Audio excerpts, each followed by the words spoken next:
Mine is a quick reaction to the statement that has been presented by the chair, and I really sympathize with the chair because the matters that are to be handled here are matters that would have needed for Waziri to do a bit more than what has been presented here.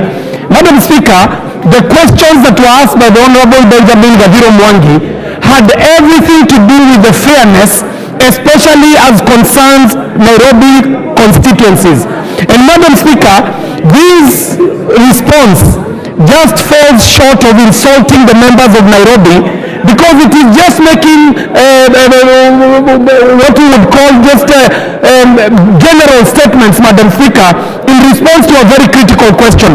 The question was, does the fairness apply across board up to cities like Nairobi, where we are having our recruitment happening from one center at Nyayo Stadium, where we know even in the rural areas, these have been brought down to the sub-counties.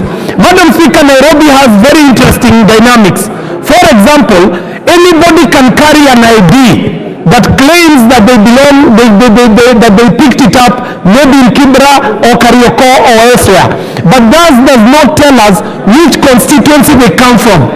When we have our recruitment happening in one center at Nyayo Stadium, we are totally disenfranchised as Nairobi constituencies. So, Madam Speaker, the question had been, because the malady is there, how is NYS treating that malady?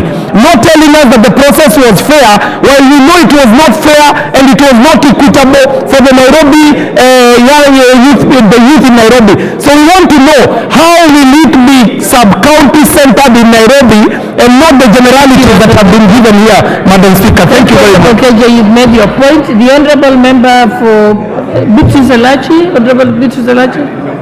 I'm just giving two people from Nairobi to comment on this. Thank you, Madam Speaker. Madam Speaker, just to follow on what the member of the Great South has said. Madam Speaker, I think what should be done and what the National Youth Service and the whole team that goes out for recruitment should do is to ensure, just the way you have done each constituency, then the 17 constituency, each of them to have their day of recruitment. And also, Madam Speaker, in that same scenario, they need now to inform us, this last recruitment, how many people came from each constituency? That, I think, was the most simplest thing that Nairobi was requesting, and I think they need to also tell us, is it a policy they only did for Nairobi, or how did they come to define that